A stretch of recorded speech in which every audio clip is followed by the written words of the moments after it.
Ladies and gentlemen of the media, members of the APC, friends of Dr. Hassan Yariga, fellow citizens, good morning. You are welcome to yet again another press conference which seeks to address pertinent issues of our dear country vis-a-vis the economy of Ghana. First of all, we're going to discuss Dr. Bawumia's and the MPP Economic Management Team Town Hall meetings and matters arising. Ladies and gentlemen, just a week ago, Ghana witnessed what can be described as the most dishonest economic presentation ever from the MPP's current economic management team, led by His Excellency the Vice President Dr. Mahmoud Bawumia. I believe most of you media men and women here had the opportunity of covering it. Many citizens have reacted negatively, and I am not afraid as a concerned patriotic citizen of Ghana to express my displeasure on the town hall lectures on the economy by the Vice President of the Republic of Ghana. My understanding of the town hall lectures on the economy is once again a manifestation of the blame game between the two major political parties of our country. Indeed, the Ghanaian citizens are tired of the blame game and want simple, workable solutions to the economy, social and political problems. Ghanaians are asking for very ordinary things: to be able to pay their rents, send their children to good schools, access basic utilities, pay their bills, and be happy. They only seek to be lifted out of poverty and be liberated from the decades of economic hardship, hopelessness, unemployment, high cost of living, institutional collapse, and the chronic micro and macro fatalities which have broken the moral fiber of our economic pride as a people, and not the triticals that I have seen played out between the two political parties that have perfected the abuse of the trust people placed in them. The MPP sought to justify their below-average performance on their predecessor, the NDC government, and their management of the economy before they assumed office. Dr. Bawumia at the lecture sought to justify the unjustifiable. The lecture lacked intellectual credibility and defied the concept of consistency. As a leader of the economic management team, he sought to climb back on key economic principles as he has taught Ghanaians to know it. It was a white elephant presentation to mitigate the overwhelming pressure exerted on leadership to respond to why the free fall of the cedi has gotten out of control. Our importers and businessmen are struggling because of the free fall of our local currency. And our Vice President is still saying all is well because his economic management team has performed better than the NDC. I can understand Dr. Bawumia and the MPP. Yes, this is your best, but not the best for Ghana. Your best is the worst for Ghanaians. The cedi is not only suffering from the dollar, but kaput compared to the pound sterling. Ghanaians have now witnessed the impact of Boot and Chalewati, and they are tired of walking. Now they are looking for the APC's jets to fly them to economic freedom and transformation. Ghanaians did not vote for the MPP to compare themselves with the NDC. You have failed us. President Nana Addo, you have failed Ghanaians woefully. You have lost the trust of the young and old, and nothing can resurrect that. In 2016 campaign, Dr. Bawumia was seen as an economic messiah, but now seen as a mere NPP communicator. In any case, Dr. Bawumia, if the fundamentals are strong, do you need a town hall meetings to make your case? Your good work should speak for itself. But what are we saying otherwise? Never in the history of our country has a vice president ever been this incompetent, deceitful, talkative, dishonest, inconsistent and living in the past like this before. Our challenges are really frightening. We are being told by same Dr. Baumia that during the MPP celebration of its first 100 days in office, that the dollar has been arrested and the keys handed over to the IGP. I am sure he knows now the CD is on bail and the reason for his needless town hall meetings. Where are the answers to the 170 so-called economic questions on Ghana's economy? If your fundamentals are weak, the exchange rate would expose you. Were the favorite words of our vice president then. Now he says, our city depreciation is no longer a case of weak fundamentals, but external shocks.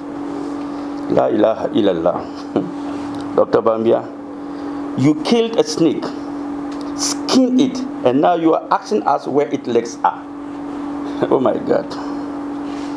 Our economy is undoubtedly in shambles. It's being handled by clueless hands who prefer talking about the walk to walking the talk.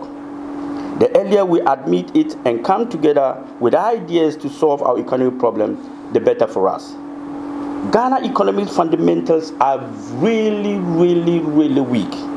And let me take you through some of the weak fundamentals we in the APC find under the President Nana Akufo-Addo's government. 1. These are the weak fundamentals. 1. Unprecedented level of corruption. 2. Insecurity and lawlessness. 3. High unemployment rate. 4. Doomsday every now and then. 5. A widening gap between the rich and the poor. 6. The broken link between government and the people. 7. High cost of living. 8. The family and friends government. 9. The abuse of power by government officials. Number 10. The high cost of electricity and its privatization to chronics. Number 11. The sale of government properties to foreigners and family. Number 12. Injustice. 13. The low standard of living of our people. 14. The weak educational structures. 15. The high cost of fuel. Number 16. The deficit in manufacturing. Number 17, the huge deficit in industry. Number 18, the unrepentant, reckless borrowing of government. And 19, the size of the elephant government. Number 20, public workers arrears. 21, poverty. 22, low income. 23, poor infrastructure. 24, the increased number of children involved in KYU on the streets of our capital. 25, collapsed businesses. 26, wastage of government resources. 27, indiscriminate suffering and hardship. And 28, more import than export. These are some of the factors that make our economy suffer weak fundamentals. These are the factors that make our economy suffer weak fundamentals. The economic indicators recently touted by Baumia at the town hall meeting, attempting to hail our economy, is absolutely gibberish. When your economy is well managed, you don't have to tell anyone. The living conditions of the people will speak well for you. Positive economic indicators is meaningless unless it translates into the lives of the people. The figures will always lie, but the hardship and suffering of the people will equally expose you. Fundamental analysis. The best economies of the world in terms of ranking by the World Bank is USA, China, Japan, etc. It beholds on us to benchmark our economic performance to their standard of economic performance methodology. In fact, the overall conclusion of their report is to add consumer survey response to ascertain the merits or demerits of their economic performance. The GDP performance of an economy is anchored on the performance and well-being of the people. But if the people's view and opinion are not sought by way of survey, then we can conclusively say that any economic performance reportage lacks credibility and fairness with standard practice. This required the Vice President to revise his note by incorporating the consumer survey report, which is being done across the world. The current volatilities without iota of doubt still means that the fundamentals are weak. The best economic performance measurement indicators aside the GDP, CPI, interest rate, reserves of the economy, unemployment requires that the consumer survey response must be added to consolidate the presentation. Most of such surveys are done mostly by sampling the views of the people within the economy by an independent professional institution. It's just to ascertain the well-being of the people in relation to the economic performance indicators. Period. Once the presentation lacks such holistic standard presentation, then the obvious is that it was a form rather than a substance presentation, both in relation to 2012 to 2014 and 2017 to 2018. It means the citizen living standard opinion has been marginalized in terms of their opinion on the management of the economy in relation to their standard of living. These are the fundamentals you need to consider, not the lies we see on a daily basis. Rising cost of living. It is extremely expensive to live in Ghana now than ever. There has been astronomical increment of prices of goods and services in our market. This is what Baumia must know, because not too long ago, he was visiting Malam Atta market, surveying prices of tomatoes and onions to calculate his inflation. If he cares and goes back to the market, he will see for himself that things are worse now than before. Ordinary Ghanaians are unable to secure for themselves 3 square meals a day. The cost of transportation is increasingly becoming worrisome these days. Prices of petroleum products are in a comfortable lead, resulting in a very low standard of living. Ladies and gentlemen, you may need to visit the fuel pump to understand what I'm talking about. Better yet, try filling your gas cylinder and see how expensive it is these days. The cost of filling a cylinder these days has doubled. Cost of renting a room is too high these days. Our business brothers and sisters in real estate development are going through hell due to the recent increment in the prices of cement and building materials. If one is fortunate to mobilize resources to put up a building, one huge challenge for you will be high unexpected cost of building materials. The situation is worrying. This is what President Nana Addo must know, because it is what matters most. Excessive borrowing. Fellow citizens, within 2 years, 3 months, the Nana Addo government has borrowed more than any government in the history of Ghana since independence. Nana Addo has borrowed over 70 billion Ghana cedis with little or nothing to show as evidence of his borrowing. One thing this government lacks is credibility. Nana Addo, whilst in opposition, told us that he would not borrow to develop Ghana because it is incompetent to borrow. He told us we were sitting on money and still suffering because of bad leadership, and that we should vote him to end the era of reckless borrowing. To this effect, Ghanaians chose his MPP over my party, the APC. Today, what are we seeing? Horrible things, suffering, wanton borrowing and crying. There is absolutely nothing to show for the huge amount borrowed. The painful thing about this whole borrowing is that future generations will have to suffer to pay for it. Almost all our mineral resources has been used to collateralize the loans we have borrowed. Ghanaians don't owe Ghana anymore. Foreigners do. We are only occupying the land we don't own. Our land has been used as collateral to secure Chinese loan, etc.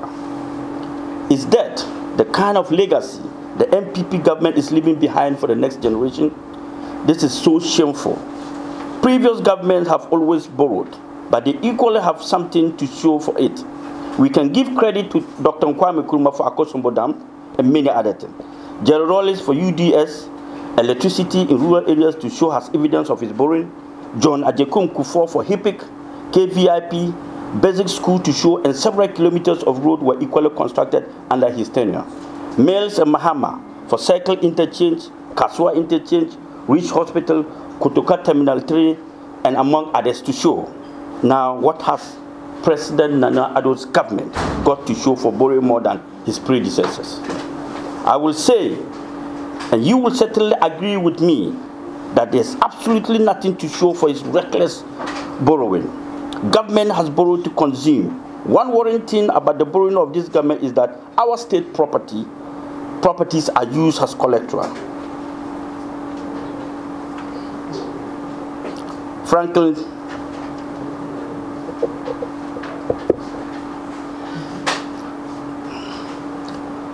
Templeton very soon can destabilize our economy with just a twist of his finger, because Ghana owe him, and by maturity we shall be owing in excess of $8 billion. Can we be saved with these possibilities? Again, no government in this world can do better by borrowing. No government. Going forward, government must learn how to generate money internally to finance its budget and operations. We are still borrowing to pay salaries. We need to downsize our wage bill, starting from the size of government. No government can borrow to be rich. Borrowers and beggars never become financially independent. Remember that, Mr. President.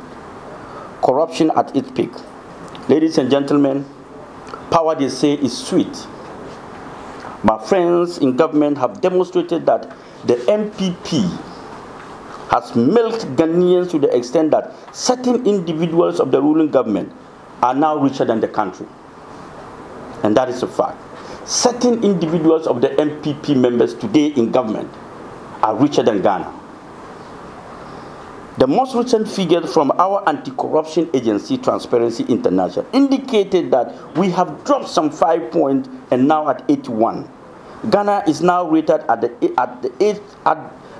eighth destination of doing business in sub-region as compared to 2 years ago. Since MPP took over power 2 years ago, Ghana has recorded unprecedented number of corruption scandals. So far, it's been a 1 month, one corruption scandal we are experiencing. This government undoubtedly is corrupt, and all the president does is to defend his appointees when they are exposed. Agriculture and industrialization. My brothers and sisters, this is where we have to pay much attention. Ghana has the land size, but we are unfortunately not making good use of our large land size. We still haven't seen the need to embark on an extensive mechanized farming. Our farmers are still overly reliant on natural rains for their farming activities. The best for our economy is agriculture. It's the bane of development of developing nations. Even developed countries still find the need to invest heavily in agriculture. We are not supporting or encouraging our farmers enough.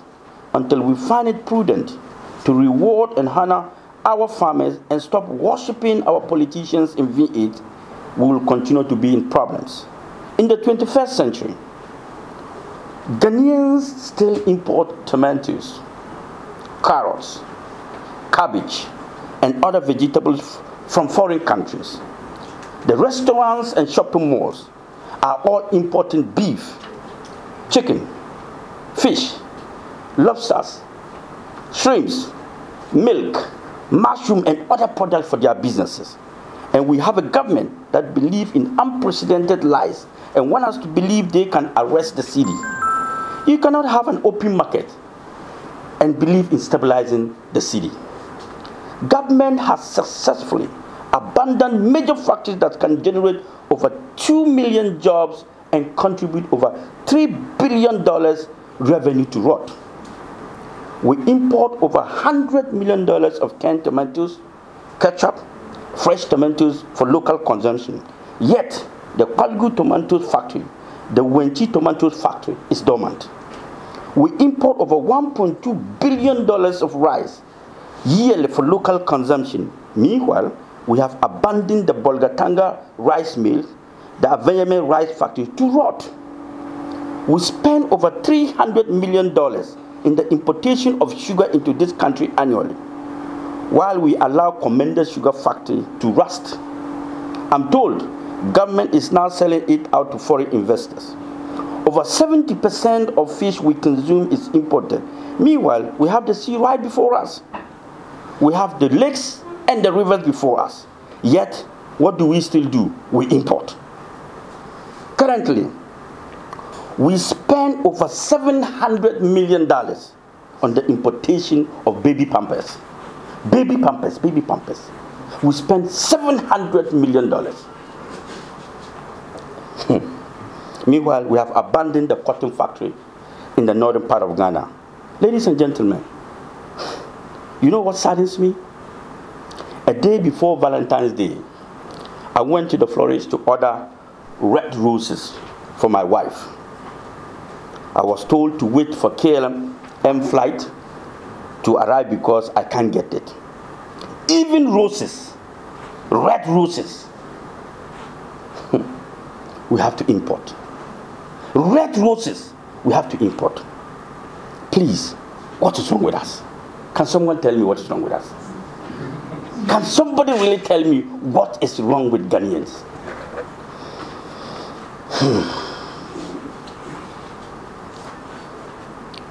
What at all can we produce in this country? What at all can we produce? Thank you very much. But you know what? And these same politicians want us to believe they can stabilize the cedi against the major currency. You cannot behave in this manner and expect your fundamentals to be strong. No way. We import almost everything we consume in this country until we cultivate rice to meet local consumption demand, raise more poultry to birds to meet local consumption demand, manufacture our own tomatoes paste, and extract cooking oil here in Ghana. Then we must stop complaining about the cedi depreciation. We need to export more. Whilst at it, let us add value to the product we export. We need to farm more exportable products. When we can export more than we import, when we can eat what we produce and consume what we produce, then our currency will be stabilized. The MPP is making governance look as it's only about telling lies to its citizens. Their PR is so deceitful, so much so that, one, even as your lies are off, they condition you to think they have given you light. Two, even as they borrow to consume, they will tell you to think that they are investing in your future. Three, even as they borrow than any other government, they will tell you to think that they are reducing your debt stock. Number four, even as the dollar defeats the cedi in record never seen before, they make you think that they are doing better than any other government, when this exchange rate has never been seen before. Number five, even as they abandon previous capital projects that will pay for themselves, they make you think they are doing so in your interest, and in the alternative, you require a cathedral to resolve your national issues. Even as they are selling a gallon of fuel from 14 Ghana cedis, which was bad, now at 24, you should understand that they are doing you a favor because they could have sold it higher than it is selling now. Number seven, even as prices of goods and services increases, they make you think that it is not as a result of cost of import, which they can actually do something about, but only based on external factors which we need not complain about. Even as they are performing abysmal, you think that they make you think they exceed any other government in their record, when in truth there is no hiccup. They started construction and finished. Lastly, even as they borrow at a rate higher than any other government, you must praise them for getting their bonds oversubscribed, when in actual fact, even lenders would chase higher interest than borrowing. You just need to understand this concept of the President Nana Addo's government, the culture of silence. And you, the media, if I attack you, just keep quiet. Listen. Ghanaians in 2016 went to the polls at its enshrined in our constitution.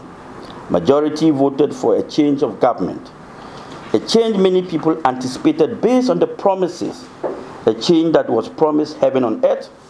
That change was supposed to make everyone else continue to live happily and fearless. The MPP party in opposition under Nana Addo, the current president, campaigned on various promises to change the Ghanaian people and the country at large. Today, the story has changed. The reverse is happening. Ghanaians are now subjected to suffering, crying, assaults, kidnapping, terrorizing, political insecurity, shooting, corruption, vandalizing, and beatings. The APC find it very difficult to believe in what Ghanaians have been subjected to. Today, Various stakeholders, institutions, opinion leaders, Christian and Muslim brotherhood have become silent about the current happenings in Ghana. The media and the international organization are also mute about the current difficulties and various acts of violence in Ghana. Ghanaians have now witnessed serious hardship and suffering. The saddening of all of it is that the MPP sees nothing wrong with the current happenings and always want to defend any wrongdoing. The MPP administration led by President Nana Addo has succeeded in terrorizing Ghanaians with their militias from Delta forces, invisible forces, and section of the national security institutions into fear and feeling unsafe. One thing is very clear now. Nana Addo has brought back the era of culture of silence. They have brought back the culture of silence. Now, whatever is happening in this country, everyone is quiet. Everybody is scared. The media that used to do media men, you were like vigilante men and women. Today, I don't know what to talk about you people. You are so quiet to the extent I don't know what's happening. If you people would tell me, I'll be very happy. Ghanaians are scared to voice out their pledge and pains. Everyone is as afraid to speak out. The country is now supervised by hoodlums and militia of the ruling government. We have very bad educational shift system, and the academia dare not speak. The educational structures are all collapsed. No head teacher, headmaster, or professor want to speak out because they will lose their jobs. The health sector is a disaster. Newly constructed hospitals are abandoned. No beds in existing government hospitals. No paramedics. Delays of salary. Nursing trainees are suffering. Doctors have no access to supplements. Wards are deteriorating. Inadequate medical officers. High patient-doctor ratio. No ambulances. Inadequate healthcare sectors. And all health sectors workers are mute. Everybody is quiet. What is wrong? Why? All the sectors of the economy are suffering from the culture of silence. The military, the police, government workers, contractors, Abosunkan spare parts dealers, the prisons, fire service, immigration, SEPs, wide section of the public are also silent. Despite Ghana being touted as the beacon of democracy, our freedom is under serious attack, and we dare not speak. Mr. President, if you are listening, Mr. President, I mentioned it twice. We are now spectators and not citizens. Mr. President, we are now spectators and not citizens. We are only watching you because we are scared of our lives. Nobody wants to die because you said all die, we die. And we don't want to die. Lift your all die, be die, and let us live in peace and harmony.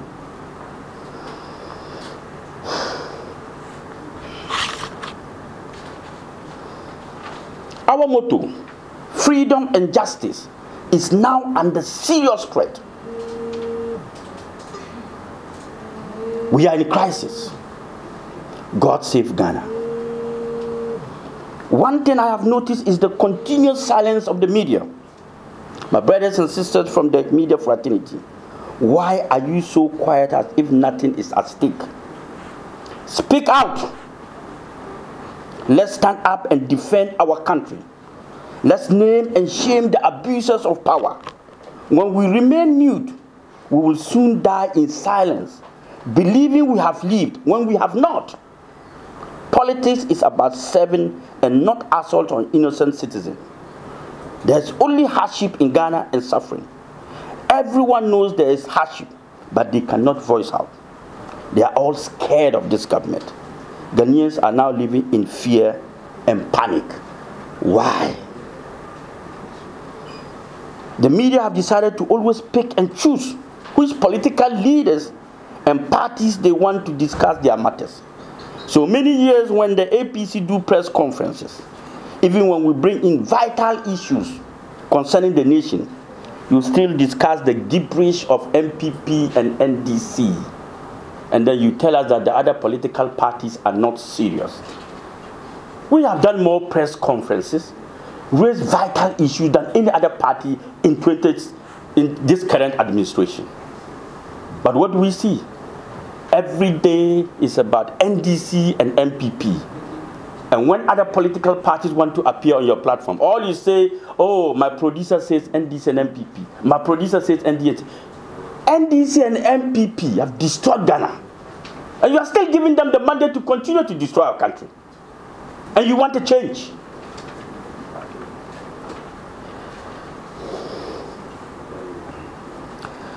The APC press conferences, I said, go back and sample the APC press conferences and you will understand what I'm talking about. All that we have said about this current MPP government led by President Nana Addo and issues related to country has come to pass. Search for videos and press conferences of Dr. Hassan Yariga and you give me back my words. I told you, Nana Addo cannot rule this country in 2016. I told you, don't give this country to MPP. You refused. Now we are all in the same soup. Maybe I'm better. Finally, ladies and gentlemen. Yes, I'm better. Maybe I'm better than you now. Because you didn't listen to me. Now all of you are quiet, hungry, walking, falling off the streets. You see Ghanaians falling on the street. You know what it is? Hunger, poverty. They can't get 3 square meals. Some people get up from morning till the evening, they can't get 1 square meal. You think it's a joke? Go to the hospital and see people there. They are not sick. It's hunger.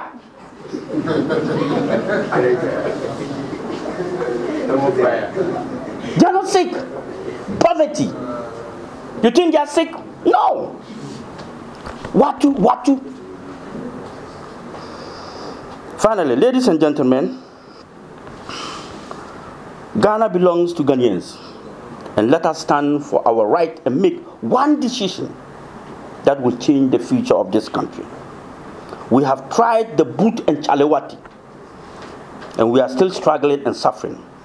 We need to change and stop working. We are tired of working with the boot and the chalewati. When your boot and chalewati becomes worn out, you must change. And we need to change. And we are asking you, today I am asking you, to give APC and Dr. Hassan Yariga the mandate to change Ghana. If you are afraid of change, then you can never see a new Ghana. The way forward is change, my brothers. Change. I leave you with that word, change. Thank you for coming, and God bless Ghana. Thank you.